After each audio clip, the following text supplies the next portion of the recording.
kita. Kita akan melihat bagaimana nubuatan Alkitab yang sangat-sangat akurat. Kenapa? Amos 3 ayat 7 sudah katakan ya. Sungguh Allah tidak sungguh Allah tidak berbuat sesuatu tanpa menyatakan keputusannya kepada hamba-hambanya para nabi. Semuanya dinyatakan ya. Daniel 2 dan Daniel 7 kita sudah pelajari bersama bagaimana secara lebih jelas begitu hebat. Ada Babilonia yang pertama, lalu kemudian digantikan Medo Persia, digantikan dengan Yunani, digantikan dengan kerajaan Romawi kuno ya. Memang nah, ini bukan hanya di zaman Daniel atau zaman dahulu, zaman perjanjian, zaman Alkitab, tidak. Alkitab juga berbicara tentang apa yang akan terjadi menjelang kedatangan Yesus dan apa yang Tuhan akan lakukan kepada bangsa-bangsa. Ya. Hagai misalnya, ini salah satu saja. Hagai 2 ayat 7 sampai 8 berkata apa? Sebab beginilah firman Tuhan semesta alam. Sedikit waktu lagi maka aku akan menggoncangkan langit dan bumi, laut dan darat. Ingat pelajaran kita ya tentang bangsa-bangsa itu. Langit dan bumi, laut dan barat.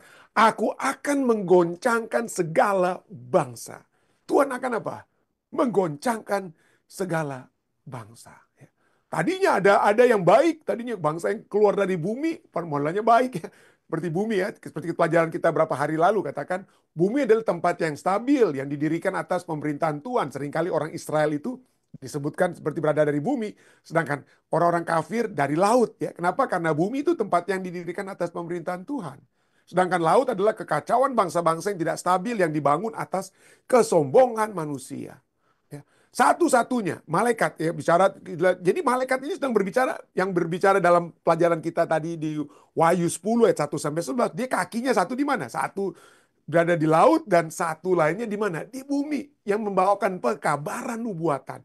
Pekabaran nubuatan bukan hanya tentang ramalan, tapi juga kekuatan pada saat kita berada dalam peristiwa-peristiwa yang tidak menentu dalam dunia ini.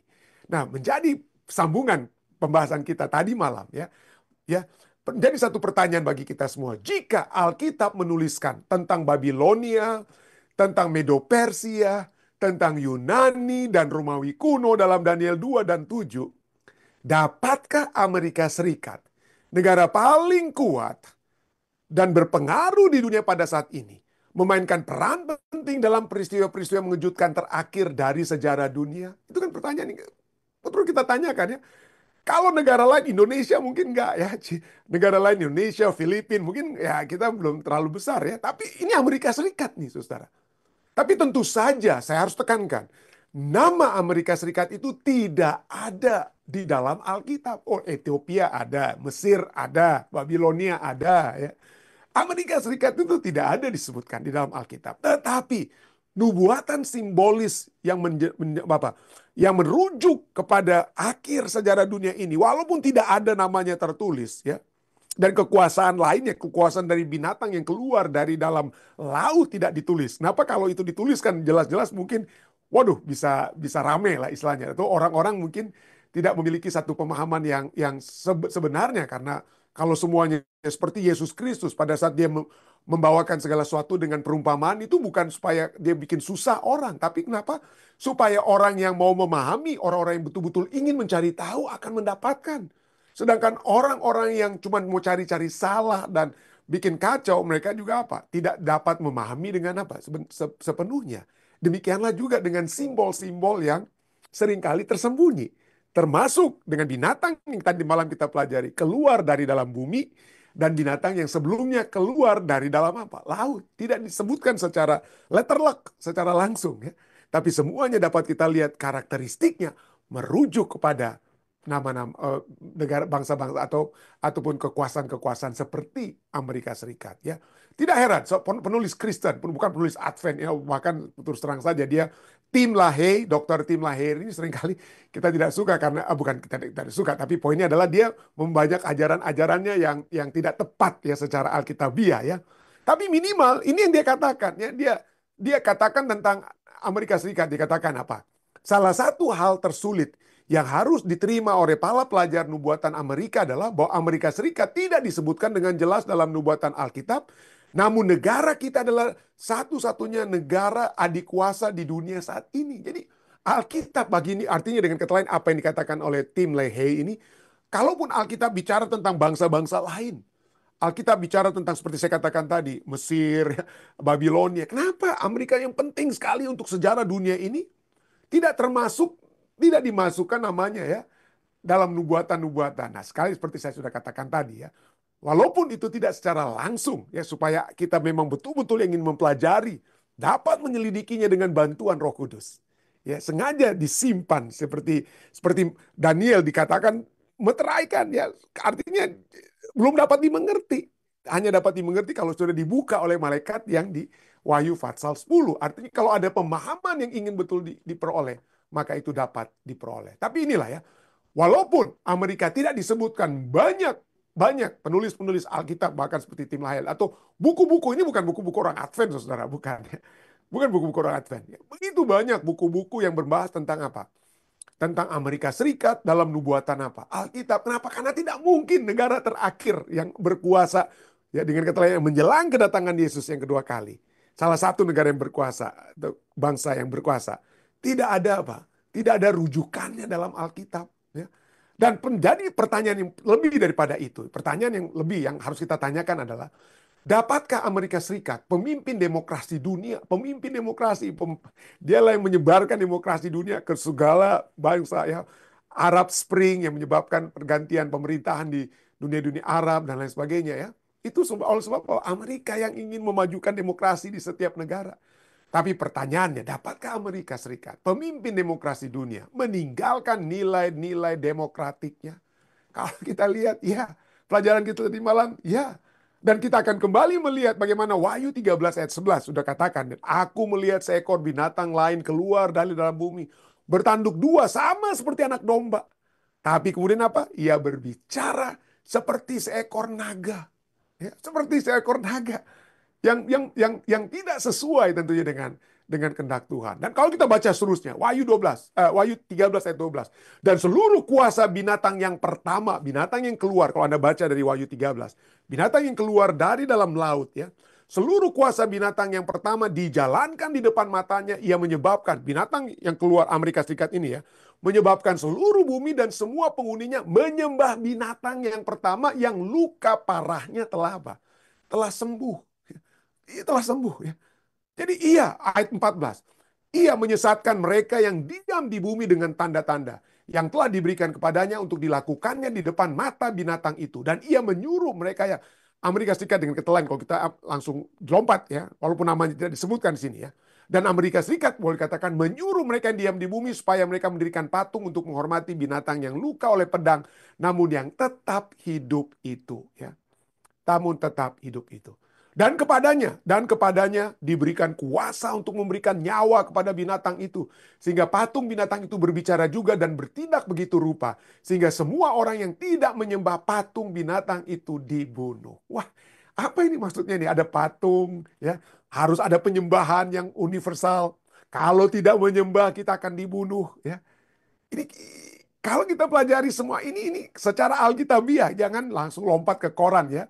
Kita tidak sedang membawakan apa yang disebut dengan headline eskatologi. Eskatologi yang berdasarkan surat kabar, apa yang sedang ditulis oleh surat kabar saat ini. Tapi mari kita lihat pertama-tama apa yang ditulis di dalam Alkitab. Kenapa?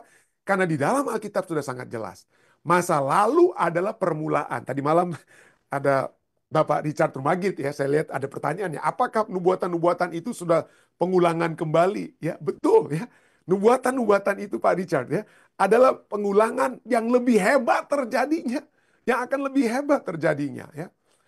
Setan itulah yang menyebabkan semua ini. Dia menyesatkan. Wahyu 12 ayat 9. Dialah yang menyesatkan seluruh dunia. Dia mulai dari Adam dan Hawa ya, mulai dari Hawa. Setan sesatkan. Bagaimana caranya kita disesatkan? Dengan mendapatkan kuasa untuk menjadi seperti Allah. Itu yang terjadi kan dalam Kejadian 3 ayat 5. Dia tawarkan kepada Hawa, kamu akan menjadi seperti Allah. Dan di dalam sejarah umat manusia, atau lebih tepatnya dalam sejarah Babilonia, dalam sejarah Babel, Babel artinya kekacauan ya. Mulai dari kemunculan pertama, saya sudah pernah bahas ini dia, dari Kejadian 11 ayat 4. Kita dapati bagaimana manusia ingin menjadi seperti Allah. Marilah kita mendirikan bagi kita sebuah kota dengan sebuah menara yang puncaknya sampai ke langit. Dan marilah kita cari nama. Inilah kemunculan pertama Babel saja itu untuk melawan Allah. Ya. Babel itu adalah usaha-usaha manusia. Manusia untuk melawan Allah. Lalu kemudian kita lihat kemunculan ini Babel pertama. Saya sudah sering bahas ini dia. Babel pertama itu Kejadian 11. Babel kedua, Babel kedua itu adalah di negara Babilonia ya. Pada saat Raja Nebukadnezar sudah dikasih tahu bahwa dia itu hanya patung emasnya, yang emas itu hanya di kepala. Yang Babilonia itu yang pertama, tapi kemudian akan diganti dengan kerajaan perak Medo Persia ya di bahunya. Tapi dia enggak. Dia menolak apa yang telah Allah katakan. Apa yang difirmankan Tuhan dia tolak. Di Daniel pasal 3, setelah dia dapat mimpi di Daniel pasal 2, Daniel pasal 3 justru dia melawan Allah. Dia dirikan patung semuanya dari emas. Lalu apa yang terjadi? Semua orang dari seluruh kerajaan Raja Nebukadnezar dipanggil untuk menyembah patung tersebut. Kalau tidak menyembah, waduh, hukum mati. Ya, dapur api yang menyala-nyala. Dan cukup menarik, di kemunculan Babel kedua ini, mari kita lihat ada apa yang muncul. Kata atau bilangan 6. Ya. Raja Nebukadnezar membuat sebuah patung emas yang tingginya 60 hasta dan lebarnya 6 hasta yang didirikannya di dataran Dura di wilayah Babel. Jadi ada muncul 6. Ya kenapa? Karena 6. Saya sudah pernah bahas waktu yang lalu. 6 adalah angkanya orang Babylon yang menemukan 1 menit 60 detik, 1 jam 60 menit itu adalah orang Babylon, bukan orang Romawi, bukan orang Chinese atau apa, bukan orang Romawi, bukan orang Amerika, orang Babylon. 360 derajat, itu 360 derajat itu adalah orang Babylon. Kenapa? Orang Babylon punya angka hoki, angka yang mujarab itu adalah angka 6. Tidak heran Nebukadnezar mendirikan semuanya bukan 70 hasta, 7 hasta dia punya lebar, tingginya 70 hasta. Bukan, 7 bukan angka Babylon. Angka Babylon itu 6. Ya. Angka Babylon itu 6. Kalau 5 itu angkanya di Mesir. Makanya 5 kitab Musanya, 5 kitab Musa yang ditulis oleh Musa itu untuk supaya orang ingat itu ditulis dalam konteks Mesir. Karena Mesir angkanya 5. Babylon angkanya 6. Ya. Allah angkanya 7. Allah punya angka yang lain. Anyway, jadi inilah ya. Jadi 60 hasta tinggi patung tersebut ya. Lalu maka haruslah dikatakan apa? Sujud. Kalau tidak sujud akan apa? Kalau tidak sujud akan dibuang. Semua harus sujud. Yang melawan dibuang dalam dapur api. Dan kita lihat kembali dalam Wahyu 13 ya. Aku melihat binatang berbicara seperti seekor naga. Tadi kita sudah baca ya. Ia menyebabkan seluruh bumi dan semua penghuninya menyembah binatang pertama yang luka parahnya sudah sembuh. Ya, kalau tidak menyembah, hukuman mati. Tadi kita sudah baca. Dan sekarang di Wahyu pasal 13 kita lihat apa? Muncul kata 666 ya. Wahyu 13 ayat 18. Yang penting di sini ialah hikmat, barang siapa yang bijaksana baiklah ia menghitung bilangan binatang itu, karena bilangan itu ialah bilangan seorang manusia, atau lebih tepatnya bilangannya manusia.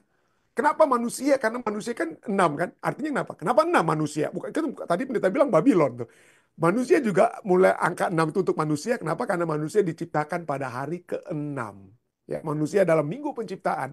Bukan di hari ke-5, bukan hari ke-7 diciptakan. Manusia diciptakan pada hari ke-6. Itu loh. Manusia, itu bilangan manusia. Tapi sekarang dalam konteks di sini adalah 666 ini manusia yang berusaha. Berkali-kali telah berusaha. Mulai dari Kejadian 11. Mulai dari kemudian Daniel Fatsalnya yang ketiga. Dan sekarang di Wahyu 13 juga manusia yang mencoba untuk menjadi seperti Allah. Ingin pergi ke 7. Tapi ya mentok terus di 6 istilahnya ya. Karena dia bukan Allah. Ya. Jadi sinilah kita pernah melihat, saya sudah pernah bahas ini dia. Bagaimana persamaan dari Wahyu pasal 13 ya, dan Daniel pasal 3 ada bilangan 6, ada patung kalau di Daniel pasal 3 patungnya Nebukadnezar, di Wahyu pasal 13 patungnya binatang yang pertama. Lalu ada perbaktian ibadah universal, semua orang harus datang, harus menyembah. Kalau tidak, maka dekritnya adalah apa? Adalah mati ya. Adalah mati.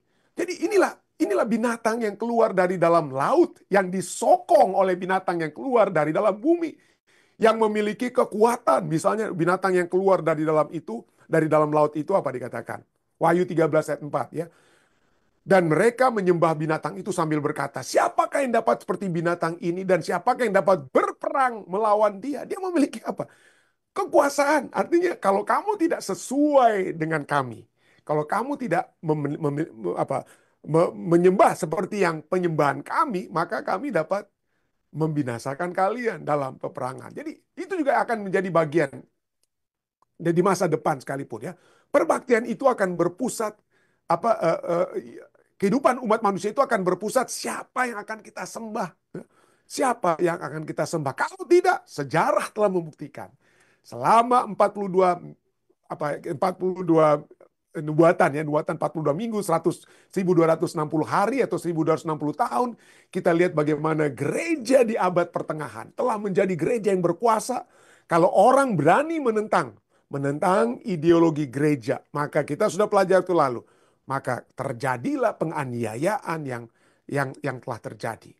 Nah, pertanyaan berikutnya, kalau saya nggak perlu panjang lebar lagi, kita sudah sering bahas tentang hal ini. Penganiayaan yang dilakukan oleh gereja di abad pertengahan, yang kemudian pada saat Jenderal Berthier, ya, pada saat revolusi Prancis, ya, revolusi Prancis menahan paus pada saat itu, dan kemudian terluka lah istilahnya ya, terlukalah gereja pada saat itu, tapi kemudian lukanya sembuh. Nah, menjadi pertanyaan, apakah Amerika Serikat akan apa? Apakah Amerika Serikat juga akan apa? Melakukan hal yang sama? Bukankah ada kebebasan beragama di Amerika Serikat? Ya, ada kebebasan beragama di Amerika Serikat. Ada pemisah seperti pelajaran kita tadi malam. Ada pemisah antara agama dan negara. Nggak boleh. Konstitusi kita sudah bahas tadi malam. Konstitusi melarang negara itu campur tangan dalam urusan keagamaan. Nggak boleh negara. Makanya di sekolah saja nggak boleh berdoa. Kenapa? Karena negara nggak boleh campur tangan. Kalau ini sekolah negeri SD, SMP, SMA negeri, ya nggak boleh ada yang berdoa di situ. Tapi sekarang telah berubah. Ya. Kenapa? Karena seperti kita tadi malam sudah bahas juga. Bagaimana Ellen White juga menulis bahwa negara kita akan menanggalkan setiap prinsip konstitusinya sebagai pemerintahan Protestan dan Republik. Artinya, kalau kita lihat, kalau dalam keadaan ideal Amerika masih masih makmur-makmur saja seperti begitu dengan kata lain ya. Makmur-makmur saja mungkin nggak ada masalah kita untuk membantu negara lain, membagikan demokrasi kepada negara lain. Tapi sekarang ada begitu banyak suara-suara masyarakat Amerika Serikat, khususnya di bagian tengah Amerika Serikat, mereka berteriak. Kenapa? Karena mereka terus terang saja, kalau Anda pergi ke beberapa tempat di Amerika Serikat, ya Anda pikir yang di Indonesia, enak ya yang di Amerika, hidupnya enak ya. Mungkin kalau di kita di East Coast, West Coast. Tapi kalau Anda masuk ke perkampungan-perkampungan di negara-negara bagian yang ada di tengah ya, yang di Georgia, Mississippi, aduh kasihan sekali kadang-kadang. Saya melihat rumah-rumah mereka, aduh banyak sekali orang Indonesia itu jauh lebih kaya nih daripada orang-orang yang ada di West Virginia ya. Cerita sekali hidup mereka dengan apa kemiskinan yang walaupun dalam standar Amerika itu orang miskin Amerika itu mungkin masih lebih oke ya daripada yang di tempat lain, tapi untuk standar Amerika itu sangat-sangat menyedihkan, boleh dikatakan ya sangat. Dan sekarang dengan adanya keadaan seperti ini mereka pikir, kenapa kita harus bantu-bantu negara lain? Pikirkan dulu Amerika Serikat. Amerika Serikat jangan lagi bantu-bantu negara lain. Ya, berpusat kepada diri kita sendiri. Jadi dengan kata lain, kalau ada Amerika dalam keadaan yang makmur, oke, kita punya apa? Bantu-bantu negara lain. Tapi begitu defisit negara itu semakin bertambah, ya, negara-negara lain dianggap dalam pandangan Amerika itu mengambil untung dari Amerika Serikat, maka ya Amerika akan berubah, ya, kata lain ya. Dan ini yang sudah dikatakan, yang kita sudah bisa lihat dari segi apa? Dari apa yang dikatakan oleh Alkitab. Alkitab menyatakan menjelang kedatangan Yesus akan ada masalah-masalah sosial, masalah-masalah apa obat-obat yang terlarang ya di Amerika Serikat ini, banyak sekali orang, sedangkan Amerika saat ini menghukum Kanada dan China itu dengan tarif yang tinggi. Kenapa? Karena salah satunya adalah, kalian ini cuma bawa-bawa obat-obatan ini kepada Amerika Serikat ya. Ini masalah besar juga terus terang saja di Amerika Serikat. Sexual immorality, moralitas sosial, economic uncertainty, banyak apa? Orang yang kaya semakin kaya, miskin semakin miskin ya. Di Amerika Serikat sekalipun ya. Jadi ada banyak uncertainty, ketidakpastian dari segi ekonomi. Peningkatan apa? Kalau orang-orang jadi miskin, umumnya apa yang terjadi? Ya, buat apa yang mereka dapat buat untuk mempertahankan hidup, merampok atau curi kiri kanan dan lain sebagainya. Dan ditambah lagi dengan apa? Ditambah lagi dengan begitu hebat saat ini fenomena-fenomena alam, bencana-bencana alam yang ada di Amerika Serikat. Sehingga akhirnya apa? Ya, nggak usah pikir-pikir orang lain, nggak usah pikir-pikir bangsa lain, ya. Dan Amerika bisa jadi berubah. Ya. Alkitab sendiri sudah katakan bahwa Matius 24 ayat 1, pada waktu itu akan terjadi siksaan yang dahsyat atau masalah apa? Kesesakan yang besar. Kalau kata lain kita sudah pernah bahas ini dia. Ada kesesakan yang besar yang akan terjadi. Dan kalau ada masalah demi masalah yang besar terjadi di Amerika, apa yang akan terjadi? Amerika akan berubah. Bagaimana Amerika berubah?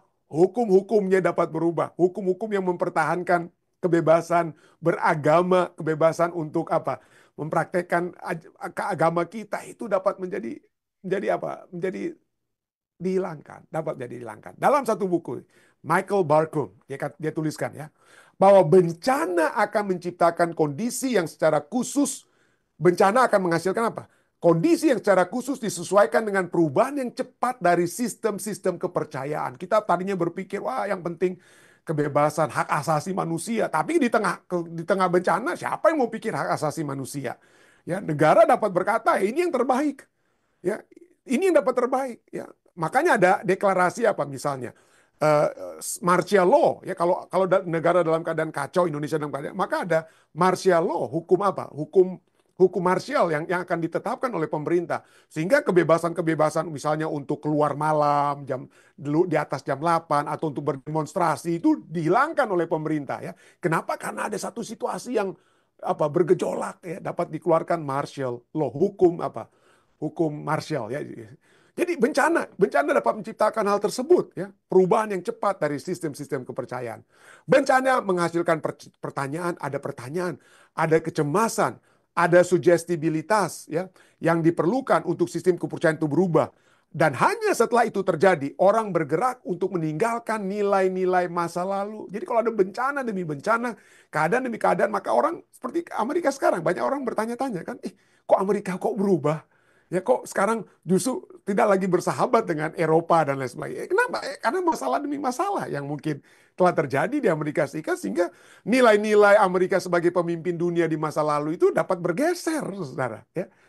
Dapat ditinggalkan nilai-nilai demokratisnya dan lain sebagainya. Nah, masyarakat dalam bencana untuk sesaat menderita rasa ketidakmampuan, ada kerentanan dan kebingungan. Struktur sosial yang runtuh membuat hubungan otoritas tradisional menjadi kurang efektif dan undang-undang tradisional menjadi kurang bermakna. Jadi undang-undang konstitusi Amerika Serikat pun yang tadinya kita junjung tinggi ya, junjung tinggi kebebasan beragama, ada 3 sistem pemerintahan, ada presiden, ada kongres, ada pengadilan. Itu dalam keadaan bencana ya bisa runtuh semuanya ya.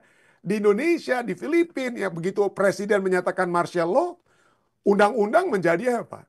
Menjadi hilang, bisa menjadi hilang. Artinya ditekan sementara waktu. Kongres, DPR atau MPR bisa jadi melempem. Ya. Presiden yang akan ambil apa? Ambil kekuatan. Jadi itulah kenapa. Ini kalau ada terjadinya apa? Masyarakat dalam keadaan bencana, ada krisis, ya, ada keraguan-keraguan muncul, lalu dicoba untuk dijelaskan bagaimana caranya, lalu kemudian kepercayaan-kepercayaan itu kemudian dikoneksikan dengan bencana. Lalu kemudian kepercayaan-kepercayaan itu apa? Teori-teori baru diadopsi dan kemudian pada saat itulah terjadi apa? Terjadi perubahan dari nilai-nilai demokratik ya, dari nilai-nilai sebelumnya. Jadi inilah sebenarnya sistem kepercayaan yang dalam kondisi non bencana bisa saja tidak diperhatikan saat ini mendapat pertimbangan yang simpatik. Jadi itulah ya. Amerika bisa saja merasa, nilai-nilai kita di masa lalu itu nggak jalan untuk masyarakat Amerika. Kita harus rubah. Kita harus rubah. Jadi itulah yang sedang terjadi saat ini ya. Dan biasanya itulah ya di dalam Alfred Kelly ya dalam The American Constitution dia tuliskan dalam perang di masa depan tidak ada orang yang berasal dari ras, agama, budaya atau minoritas politik yang dapat diyakinkan bahwa prasangka Dan kefanatikan komunitas tidak akan mengekspresikan dirinya dengan program penindasan yang dibenarkan sebagai kebutuhan militer yang mengakibatkan penghancuran hak-hak dasarnya sebagai anggota masyarakat bebas. Apa artinya di sini? Artinya, dalam keadaan bencana, dalam keadaan yang dianggap bencana, walaupun itu mungkin bukan kenyataannya, maka kaum minoritas itu akan mendapatkan apa? Tekanan. Ya, kaum minoritas yang tidak sesuai dengan kaum mayoritas dan pandangan kaum minoritas itu akan tidak memiliki dasar-dasar kebebasan seperti yang dimiliki oleh kaum lainnya. Ya, dan inilah kita lihat saat ini ya.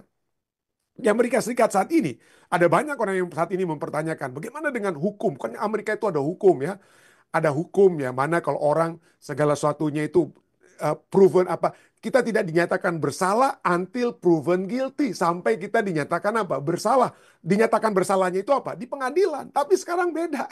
Amerika Serikat itu ada orang-orang dianggap, aduh ada tatonya ini, ada orang ini tatonya ini sepertinya anggota geng dari Amerika Selatan nih, dari El Salvador. Wah, hanya berdasarkan tato diangkatlah dia dan dikirimlah dia kemana, dimasukkanlah di penjara, bukan di Amerika, di El Salvador.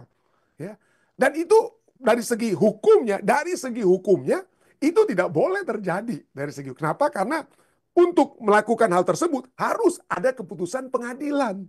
Tapi di tengah dengan situasi yang dianggap bencana, dianggap yang tidak normal, yaitu wah negara Amerika ini sedang di apa? Didatangi oleh para penjahat dari South Amerika. Kita dalam keadaan bahaya, ya, kita dalam keadaan darurat, ya. Jadi hukum darurat itu yang akan mengalahkan hukum-hukum pengadilan yang sedang berlaku. Ya.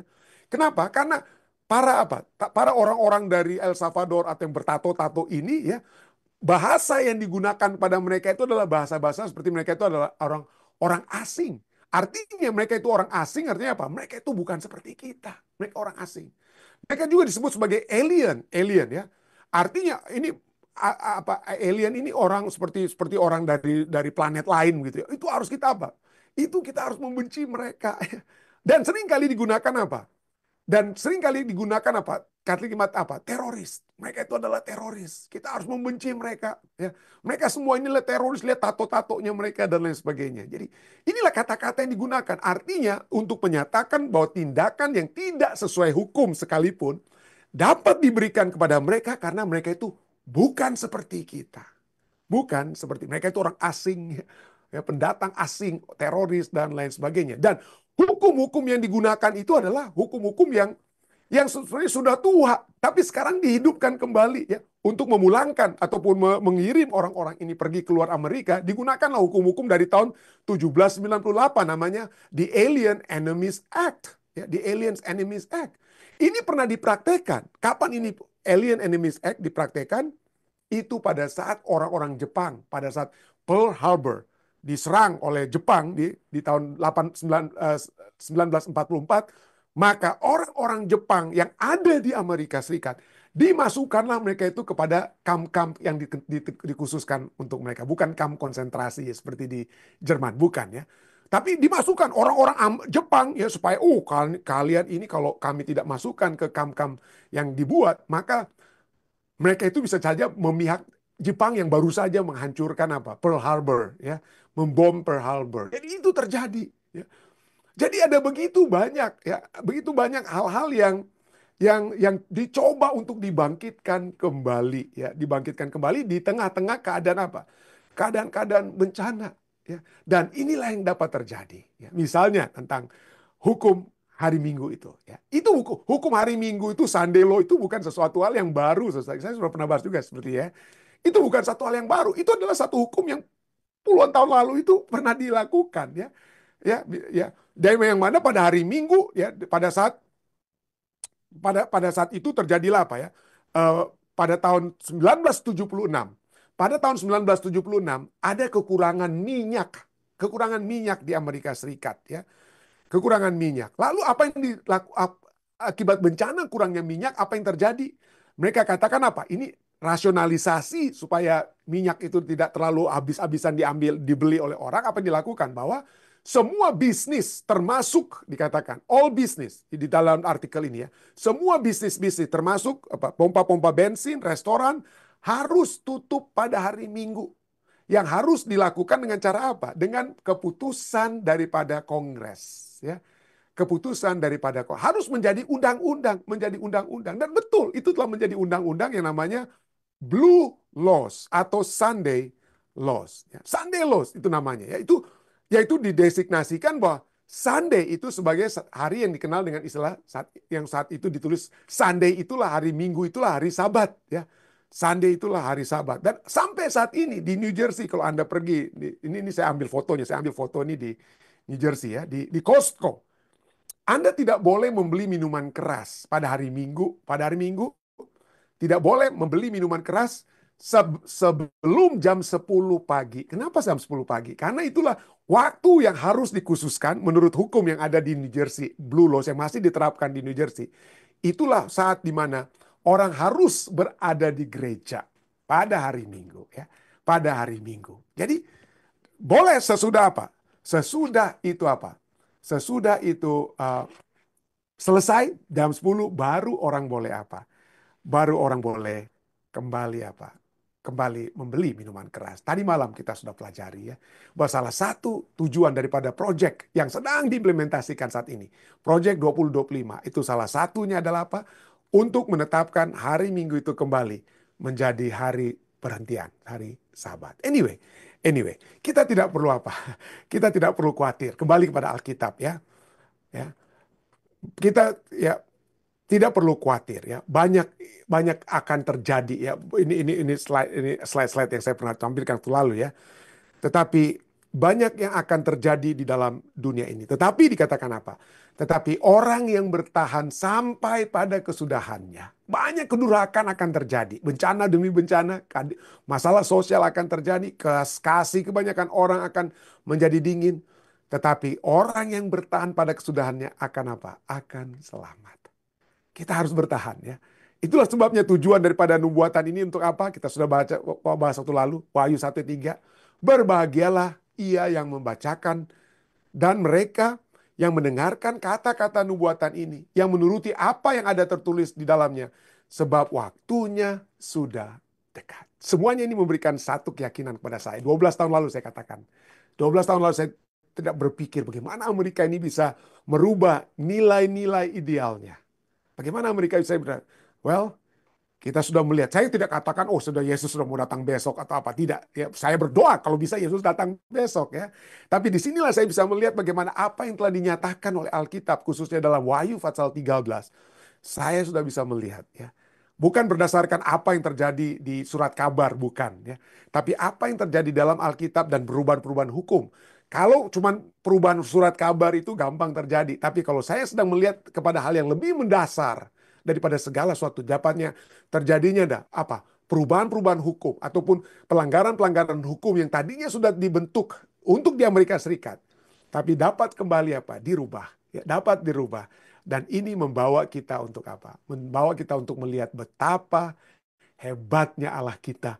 Betapa pastinya nubuatan-nubuatan yang sudah ditulis dalam Alkitab. Kiranya ini justru membawa kita untuk tetap apa? Kuat ya. Nah, sebelum saya akhiri, tadi ada satu pertanyaan yang tadi disampaikan juga oleh saudara Richard Rumagit. Bagaimana dengan country living? Apakah sudah saatnya kita keluar dari Amerika Serikat? Apa kita keluar dari kota-kota besar, pergi kepada kepedesaan ya, dan lain sebagainya yang sering kita dengar. Oh, saya sangat percaya. Saya sangat percaya bahwa kehidupan yang sehat itu bukan kehidupan di kota. Kehidupan ya dari segi polusi, dari segi banyak hal. Saya tidak merasa ideal untuk tinggal di kota. Tapi saya percaya ya Tuhan akan menuntun kita, Roh Kudus akan menuntun kita untuk meninggalkan kota-kota besar ya. Pena-pena inspirasi ya. Kita di zaman kami sedang membahas tentang peristiwa-peristiwa akhir zaman. Pena-pena inspirasi katakan bahwa kota akan menjadi pusat daripada segala kekacauan dapat terjadi. Ya, kota, betul kan, di mana saja kan. Kita kalau berbuat kejahatan di kota, ya waduh itu orang lebih gampang buat daripada kalau kita di kampung atau di desa ya. Kenapa? Saling kenal satu dengan yang lain, tapi di kota kita bisa bersembunyi di balik kejahatan kita. Dan begitu apa-apa lagi, begitu banyak hal yang dapat terjadi di dalam kota itu sendiri. Dan adalah yang terbaik bagi kita untuk pergi ke keluar daripada kota-kota dan pergi ke udara yang lebih sehat. Ya, saya sendiri secara pribadi, kalau saya pensiun mungkin tidak akan tinggal di kota ya. Saya akan mencari tempat di mana saya bisa bercocok taman sambil menantikan kedatangan Yesus. Kalau Yesus belum datang pada saat saya pensiun. Jadi itulah ya. Saya tetap percaya dengan idealisme daripada, dan bukan hanya idealisme tapi anjuran dan perintah yang akan diberikan kepada kita untuk pindah dari kota-kota ke desa-desa ya. Itu adalah satu hal yang tepat dan itu akan terjadi ya.